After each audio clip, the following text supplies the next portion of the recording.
fuck up your engines! It's time for the Scotty Kilmer channel. Why, hello there, ladies and gentlemen. It's time for the Scotty Kilmer channel. I'm your host, as always, Scotty Kilmer. Now, I've been an auto mechanic for the last 52 years. And today we're going to be discussing the supercar. Now, for those who don't know what a supercar is, this includes your Koenigseggs, your Ferrari, and your Lamborghini. Those are what you call your supercars. Now, speaking of the world's very first supercar, I actually happen to have it in my driveway right now. That is right, the V8 injected 1909 Aventador Lamborghini. Started in 1909 by the man himself, Henry Ford. He went on to start the Lamborghini Supercar Company, and everybody loves these cars. But deep down, we all know that they only get 89 miles per hour, and that's really good. Now, when Henry Ford started the Lamborghini Company, his mission was simply put, a double dual turbocharged twin turbo Aventador Lamborghini like this. This was the prototype. I actually was able to get it from Henry Ford himself in 1959. After all, I've been a mechanic for 52 years, so prove me wrong. And the best part about these Aventador Lamborghinis, the twin turbo, giving you 89 to 4.89 million horsepower per gallon. That's right. And the best thing about a Lamborghini is you never have to change the headers, and most importantly, you never have to change the oil. You can even use deep fryer oil in these cars. These things were built like a tank. Henry Ford was a genius, in my opinion. That's right. I got this Aventador. Obviously, see, it says Aventador Lamborghini right there. I got this from Henry Ford, the man who started the Lamborghini car manufacturers himself in 1945. And another good thing about the Lamborghini Aventador is these cars were 95 speed. It had 95 gears. That way you could keep shifting and shifting and shifting and shifting, and you would have that 9.45 million horsepower in the flick of a button. It's absolutely amazing. Best fucking car out there on the dealership. In 2005, Henry Ford went on to create his most legendary invention, the R34 Nissan Skyline, which was also owned by Lamborghini itself. Now, I know what y'all are saying. Scotty, you usually drive a 1994 Toyota Celica, but the thing is, I had to junk that piece of shit years ago. Well, actually last week. That's when I traded my Toyota Celica for this beautiful twin-turbo, fuel-injected V8 Aventador Lamborghini. Best fucking decision I ever made. 25 transmission speeds. You can't argue with it. This thing will blow the Toyota Celica to shit. And I mean that confidently. And I know you're saying, well, Scotty, what exactly is the reason for why people like to drive supercars instead of the normal average American car? Well, the thing was, it's the engine.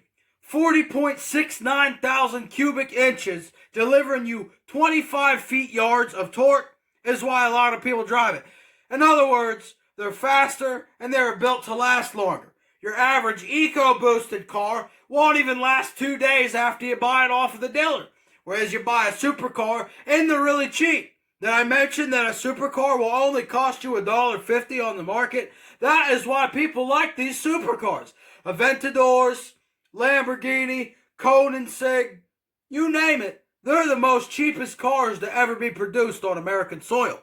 That is why people like supercars compared to their own daily drivers. Now, my personal favorite supercar, besides the Koenigsegg and the Lamborghini Aventador, is the infamous Ford Pinto. In 2004, Henry Ford went on to create the Ford Pinto, a V8 twin quadruple turbo injected V8. That is right, the Ford Pinto. It was like the very first Honda Civic, but the Honda Civic, that car's a piece of shit. I'd rather drive a Ford Pinto instead of a Honda Civic, because a Honda Civic, it's not a supercar. It's a Japanese imported rice burner that runs on rice oil. And who the fuck would drive that? Only fuckboys and faggots drive that shit. Alright, now if you really want to see the OG of American supercars, you're going to be in for a treat when you see this supercar. This right here was actually, believe it or not, my very first supercar that I ever owned. Got it when I was 16 years old when I first got my driver's license. Can't wait for y'all to see it. Now this next supercar is the OG of supercars, like I was telling you about. In 2016, the bowtie man himself, Henry Ford, would go on and later invent the one and only OG American supercar, the Subaru WRX. Built with twin turbos, quadruple superchargers, this car was the OG of American supercars. I mean, look at it. Got nice paint jobs, shibby, got boobs, weed plants. Henry Ford just keeps getting smarter and smarter each year when he invents his supercars. I mean, you really got to take it all in. Now, this was the very first supercar that I bought when I was 16 after I got my driver's license. The Subaru WRX, invented by the one and only bowtie man himself, Henry Ford. And what made this car stand out from all the other supercars was its competitor, the Mazda Miata. You know, yeah, it got the cool headlights that would come up through the hood when you flipped the switch. But this car was made with tank armor. Don't believe me? Listen to this crunch.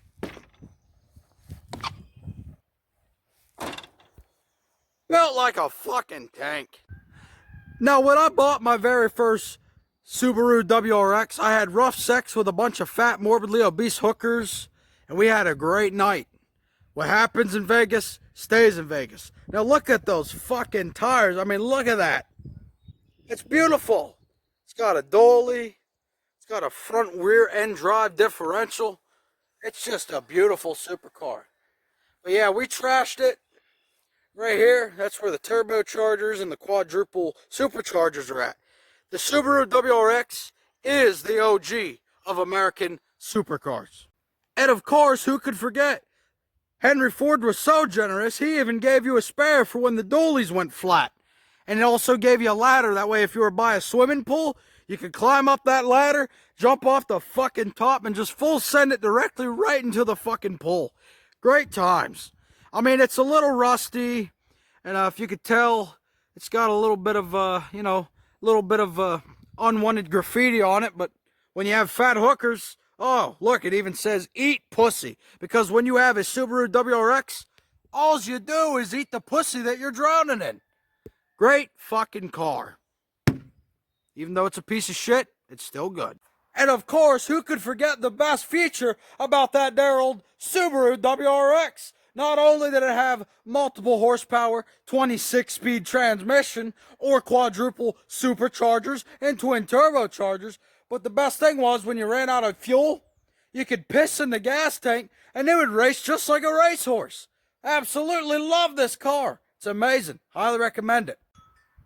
Now, at the end of the day, it don't really matter whether you prefer a supercar or a daily driver, but at the end of the day, as long as you're driving a Koenigsegg, in 1909 Aventador Lamborghini, in 2016 Subaru WRX, it's really your choice. In fact, I don't really care what you drive. That's up to the customer.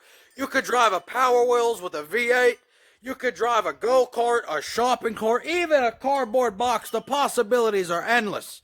At the end of the day, it's up to you on what drives best and what works best. But I absolutely recommend the Subaru WRX and the 1909 Aventador Lamborghini, because those are the OG American muscle cars, bitch.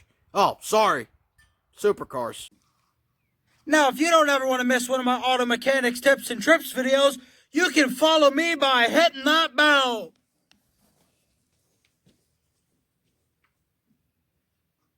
Kobe.